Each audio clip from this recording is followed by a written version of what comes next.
لاحظت في الميدل ايست الفئه السعريه للميكسر الام 32 المايدس هو انسب حاجه بالنسبه لنا واكتر حاجه تقريبا الناس بتستخدمها. في حفلات كتير بيكون عندنا اكتر من باند، طول الوقت بيبقى عندنا ازمه الهاوس والمونيتور، ان احنا عايزين نحط مونيتورز كتير وعايزين نقدر نشتغل مع اكتر من فريق في نفس الوقت. ده ريسك جدا ان ما تكونش نتيجه كويسه، او ان احنا الكيو بتاع بره يكون هو اللي جوه، وابتدي ناس تحل الموضوع بان هو يجيب ايباد ويشتغل من تحت ويخلي الميكسر على الستيج. وناس تانية حلت الموضوع بسبليتور انالوج في ان هم قسموا الاشاره زي زمان. في ناس تالتة جابت دي ال واستخدمته في ان هو يسبليت الهاوس والمونيتور. برضه لقيت ان ممكن نلاقي افكار تانية ممكن توفر كتير معانا، وجربت دوت، واعتقد ان الشركه نفسها عامله الاوبشن ده في الميكسرات بس ما حدش جربه. فانا جربت، لقيت الموضوع ظريف فحبيت اوصله اكتر، ان احنا ممكن نستخدم الميكسرين من غير اصلا دي ال خالص. وهنا بقى بيحكمك الميكسر بتاع المونيتور، ان هو بيكون اللوكال راك بتاعه كل ما هيكون اكبر، يعني لو هو الديسك الكبير بيكون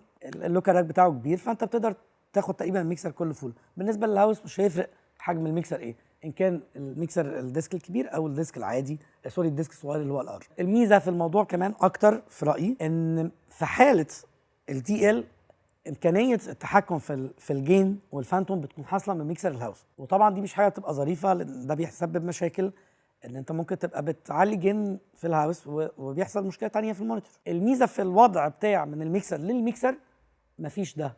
الميكسر المونيتور هو تقريبا اللي بيبقى المين، هو اللي بيدي الفانتوم، هو اللي بيدي الجين، وبيبعت بس سيجنال للميكسر التاني. وانا بجرب وقفت معايا مشكله ازاي اطلع اوت الليفت ورايت والسب والفرونت، لقيت ان انا مضطر اطلعهم انالوج.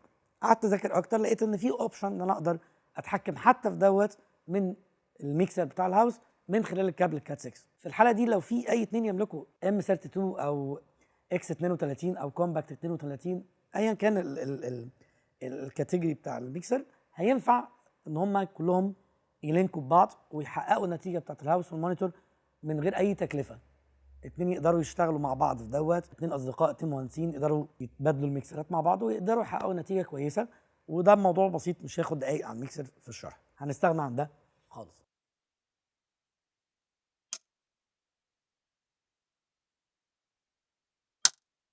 زي ما اتفقنا ده الميكسر المونيتور اللي هو الام 32 الحجم الكبير، او اللوكال راك اللي هو ال 32 مش الار، عشان نقدر نتحكم في اكتر عدد مداخل للصوت. بنبتدي بالسيت اب. الطبيعي ديفولت بتاعنا ان هو بيكون انترنال، احنا هنخليه ايوس اي. بعد كده روتنج، بتاكد ان الروتنج الانبوت على اللوكال راك عشان انا هو ده المصدر المدخل بتاعي الاساسي.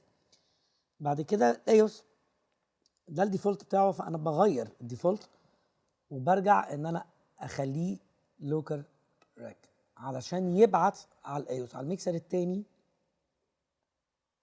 السيجنال، فيحصل كده. فانا كده بعت ال 32. طيب طول الوقت هيبقى عندنا ازمه ان احنا، طب دلوقتي انا اوكي الاشاره كده بالطريقه دي اتقسمت بين الميكسرين، الهاوس او الليفت ورايت يعني والسب والفرونت، لو حابب ابعتهم هل ابعتهم في كابلات انالوج؟ لا، بكمل في الروتنج وبخش على الاوتبوت. الطبيعي هنا هو دول كده الباتشات بتاعت الاكسل ار من ورا الميكسر. فانا مثلا بختار 13 ومن 13 ل 16 وبختارهم على ايوس اي. في الحاله دي هو اخد من الميكسر بتاع الهاوس الليفت ورايت والاثنين اوجز اللي هم 13 و14. الام 32 ار هو ميكسر الهاوس. بختار سيت اب، بتاكد ان انترنال اوكي كده الديفولت. الروتنج بخلي الروتنج ان هو ايوس اي، بتتابع القنوات كلها كده انا تمام. الانبوت بتاعي بقى من الميكسر التاني، وكمان بكمل الاوتبوت عشان اقدر اتحكم في السب والليفت رايت والسب والفرونت. بختارهم من هنا اوت اوكي. مثلا انا بسيب بصراحه هو الميكسر هنا الاوت بتاعه 8 اكس ال ار، بسيبهم زي ما هم كده كده، مش محتاجهم عشان احتاجت ماتريكس او كده. وباخد 15 و16، بختار في 15 بخلي ليفت، و16 بخلي رايت. كده انا بكل بساطه السيجنال جايه لي على الميكسر، وبعمل كده انا كده مطلع صوت من الميكسر المونيتور اصلا، من الاوتس اللي هم يعني الاربعه اوتس اللي احنا قلبناهم من هنا. طبعا عندي كل الاكس ال ار هنا، ده الوضع الطبيعي بتاع المونيتور، ما عدا 13 و14 و15 و16 دول احنا عملنا لهم راوتنج، ان احنا خدناهم من ايوس اي من ميكسر الهاوس، فبقى الكنترول عليهم من ميكسر الهاوس، علشان ما احتاجش افرد اي كابلات انالوج، كل اللي هفرده هو الكابل الكبير الكات 6.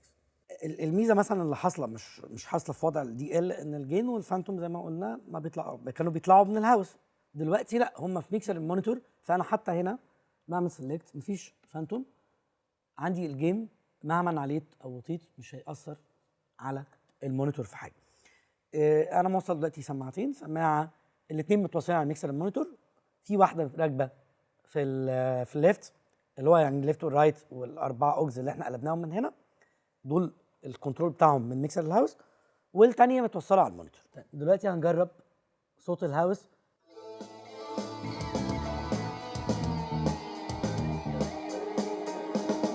ده ميكسر المونيتور الام 32 الحجم الكبير، هنا قادرين نكنترول الفانتوم باور والجين، ده ما بيحصلش في الوضع بتاع الدي ال، الهاوس هو اللي بيتحكم في الجين والفانتوم باور. كده السيجنال عندي هنا مونيتور، انا حاطط السماعه دي على اوجز واحد. كده هنجرب سماعه المونيتور على اوجز، ده كده اوجز واحد مثلا،